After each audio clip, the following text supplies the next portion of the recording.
Hey guys, hope you're having a fantastic day. Tim back in the Revolved Realty studio with a guest today. I got my old buddy Thom Rigsby on the phone. Thom is a local entrepreneur, coach, small business expert, the host of what do you call it? Talk radio for Talk, entrepreneurs. talk radio for entrepreneurs every Tuesday morning at 8 on WTKI and Cool. 7 I minutes encourage. in the morning, the Yep. daily video podcast. I encourage everyone to check Thom out, especially the 7 minutes in the morning. You've been doing that a long time. I don't see how you come up with so much stuff to talk about. I ask you when I run out of topics. I got to tell you, buddy, if you're using me to get over your writer's block, you're in trouble. Hey, the reason we wanted to do a really quick video is everybody's been talking about this, Thom. The Huntsville Area Association of Realtors has released a special report. Yes. I feel like there should be like some kind of news flash. Yeah. ValleyMLS.com and the Huntsville Area Association of Realtors reported this week that the number of active available listings for homes for sale in Madison County sits at 988, a figure lower than the MLS has seen since 1998 when they first began tracking these things. According to the association, the area's recent success in job and population growth has led to low housing inventory numbers with new construction and skilled labor to build new houses, et cetera, et cetera, et cetera. Basically, what they are saying is we're at a 20-year low for housing inventory at 998. You With, know, I think another interesting number in kind of preparing for this conversation, I tried to find some other stats. AL.com has an article from May of last year, so not even a year ago, where they quoted the current inventory at 3,300. Yeah. So in less than a year, we've gone from 3,300 to less than 1,000. And in the same article, they're interviewing a community expert that says moving 400 to 450 homes a month is a really good month.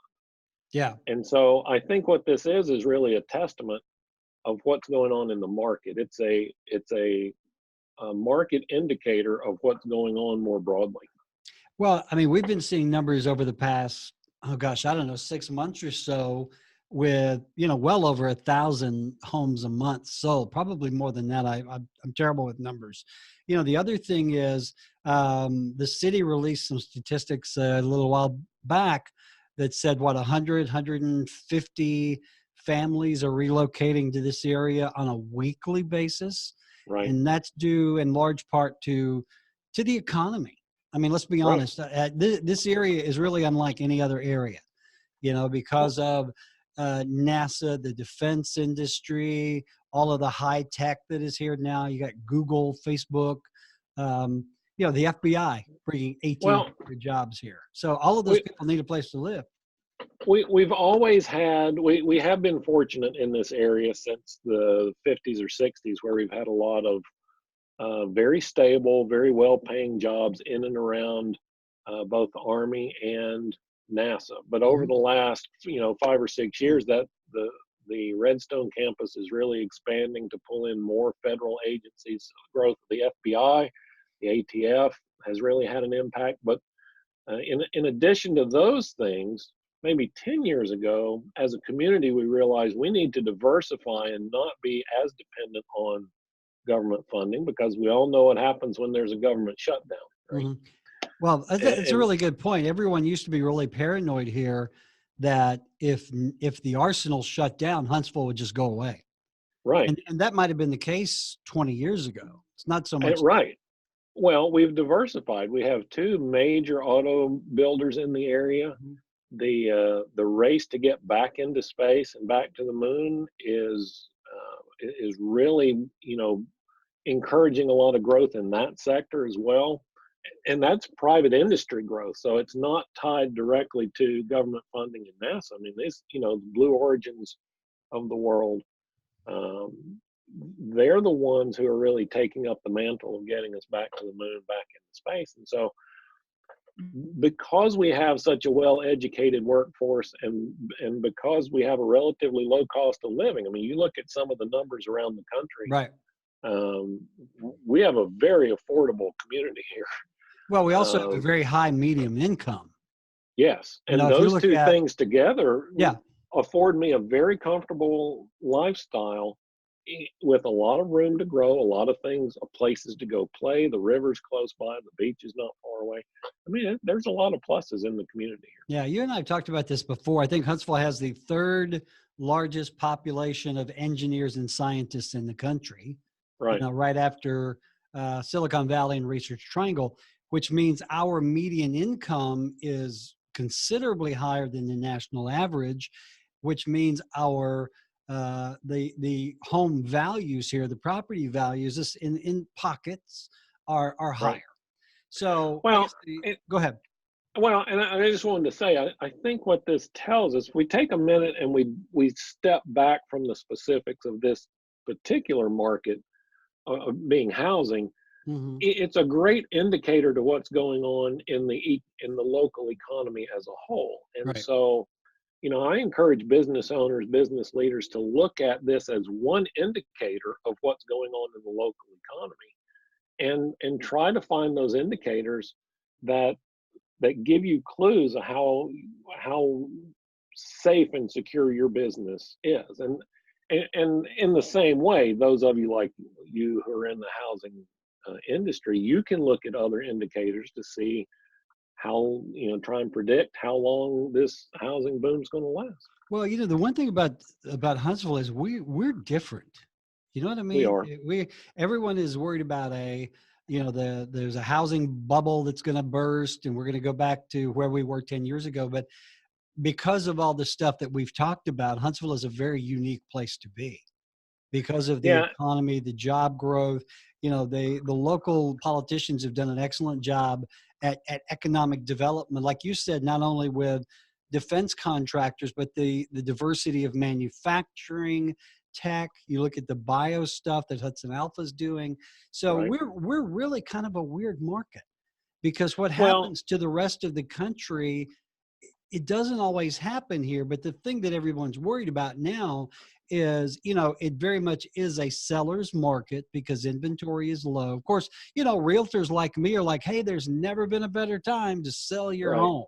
And that's true as far as the inventory goes. Right. Now, that's not to say that every house is going to sell, in 4 hours with 40 offers. It happens, but it doesn't happen as regularly as folks like me brag about it. Well, we are insulated from some of the ups and downs of other microeconomies around the country. Mm-hmm. But the other thing I think we have to pay attention to, especially as we are heading into 2020, is this is an election year. And regardless who the Democrats put up on their ticket, it's going to be a contentious campaign. It's going to be interesting, isn't it? The closer we get to election day, I think we'll see a lot of businesses and a lot of individuals just kind of tighten up on their spending because of the uncertainty. So the first half of the year, I think we're still going like gangbusters.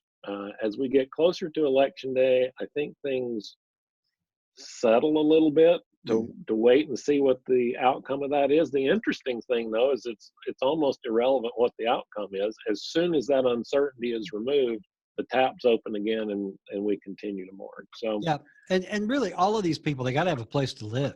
I talked to one of our local builders a couple of weeks ago. They've got 3,000 houses planned to be built right here in the next year. 3,000 houses. Well, I mean, a lot, and that's one building. It is. And just as another interesting anecdote along those lines, I know two people who grew up. I mean, their parents were in the construction business. They grew up in the construction business and decided, you know what, I got to do something else. I got to get out of this, and moved into completely different industries. Now they're both building houses. Yeah. Because, I mean, that's where it's at. That's where it's hot right now. That's and that's what you got to do. You got to make hay when the sun shines. Well, you know what? Here's a little different slant though, because I talked to a local investor who had a meeting with his banker, and I won't mention the bank, but their outlook for this year is somewhat less optimistic about home sales because according to them, Huntsville is really becoming more of a transient city because all of these jobs are moving here, but that doesn't mean the people filling those jobs are actually moving. They may just be here, number one, to rent. They're not going to buy a house, or they just come in, do the job, and they fly out on weekends. So Well, this particular bank, which is a major player in this market in mortgages, they are really their outlook on the amount of loans they're going to do this year is less than last year because of that fact. They feel that okay, there are all these people coming here, but there's not a lot of inventory. So most of these, or not most, but a number of these people are going to rent, or they're just going to be temporary housing. The Airbnb market here and the corporate market, housing market here is on fire. I yeah. mean, literally, So and it's because of that reason. I have a good friend who works in the hotel industry. There is not a hotel room to be had in this Yeah. city. And we look around and go, Um, why are they building all these hotels? right, and that's exactly why.